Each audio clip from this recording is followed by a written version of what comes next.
OK, capsule 75, Éphésiens 6, versets 1 à 4. Enfants, obéissez à vos parents selon le Seigneur, car cela est juste. Honore ton père et ta mère, c'est le premier commandement accompagné d'une promesse, afin que tu sois heureux et que tu vives longtemps sur la terre.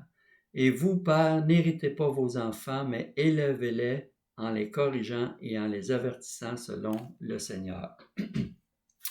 Donc ici, on entre dans une deuxième relation après avoir vu celle entre mari et femme dans le cadre du mariage.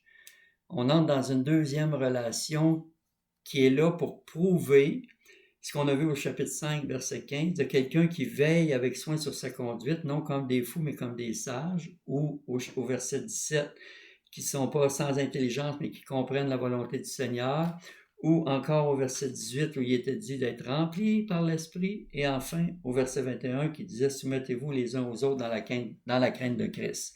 C'est une deuxième relation qui veut prouver cela, comme on verra dans la prochaine capsule, celle entre patron et employé, représentée ici dans le cadre du contexte de l'époque, maître-esclave. Mais ici, le fait qu'au verset 4, il soit dit aussi Père, n'héritez pas vos enfants, mais élevez-les en les corrigeant et en les avertissant selon le Seigneur. On peut comprendre qu'il s'agit d'enfants qui sont dans le processus de croissance à la maison. Ils n'ont pas des enfants adultes qui sont partis, qui eux aussi ont le devoir d'honorer leurs parents. Mais là, quand même, ici, dans le contexte, on voit qu'on parle d'enfants qui sont à la maison encore et qui sont dans le processus de croissance.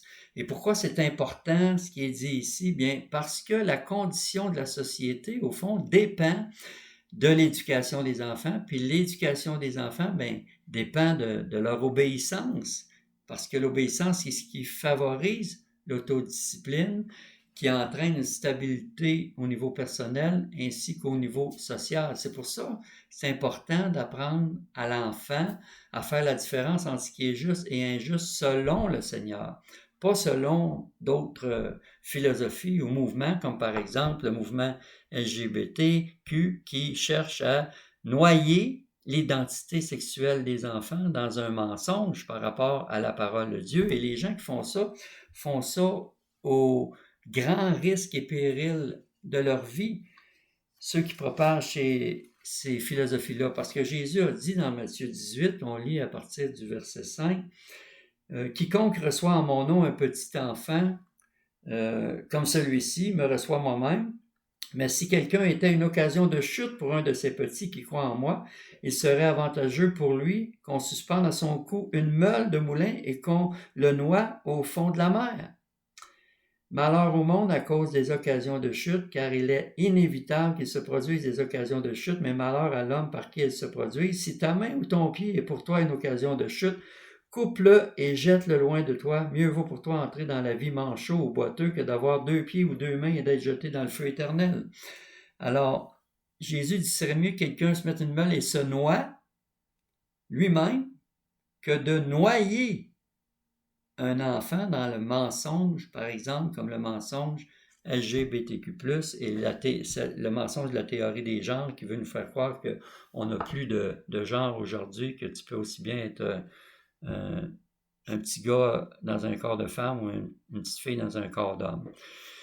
Alors, c'est important d'en prendre note et de prendre au sérieux la parole de Dieu. C'est important aussi de prendre en note la promesse qui est faite ici, parce qu'il est dit dans ce passage au verset 3, afin que tu sois heureux et que tu vives longtemps sur la terre. Alors, même si on n'est plus sous la loi de Moïse dans l'Ancienne Alliance, on est sous la loi de Christ.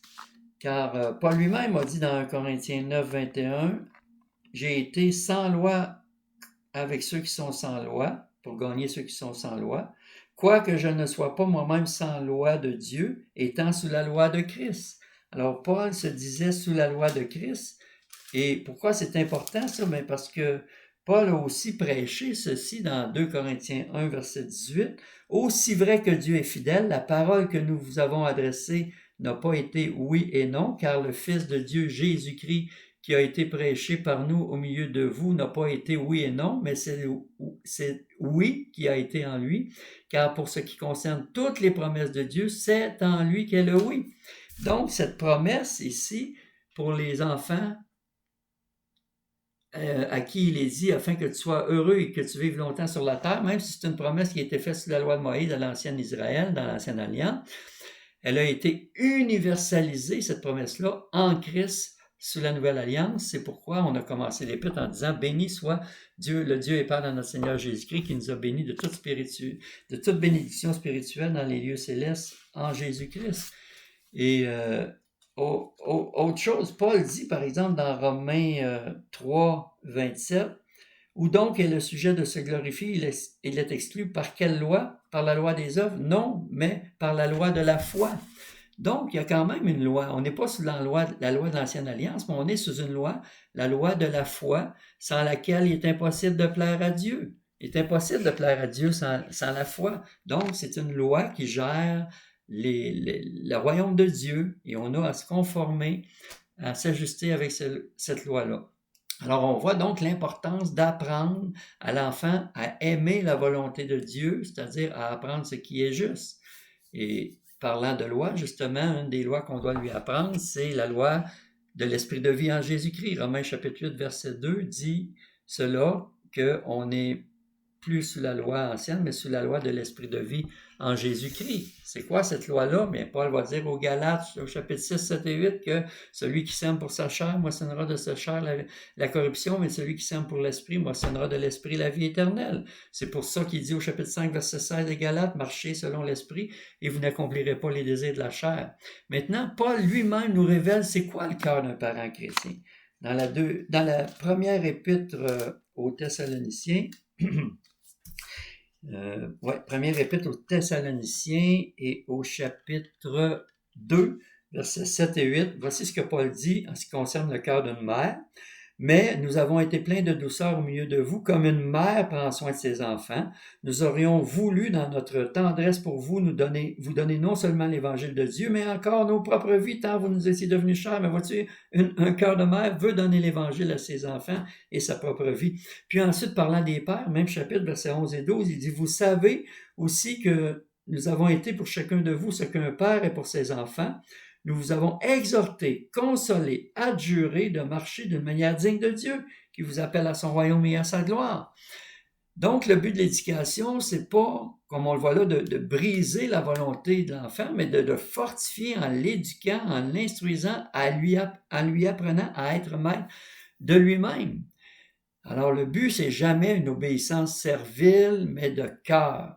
Et c'est pour ça qu'un père doit prendre garde à son impatience, à son irritation, à ne pas frustrer ses enfants parce que ça va le décourager, comme il dit dans Colossiens. Mais parfois, devant notre impuissance, on voudrait faire de nos enfants des enfants parfaitement obéissants. On voudrait absolument en faire des enfants de Dieu, ce qui n'est pas toujours le cas.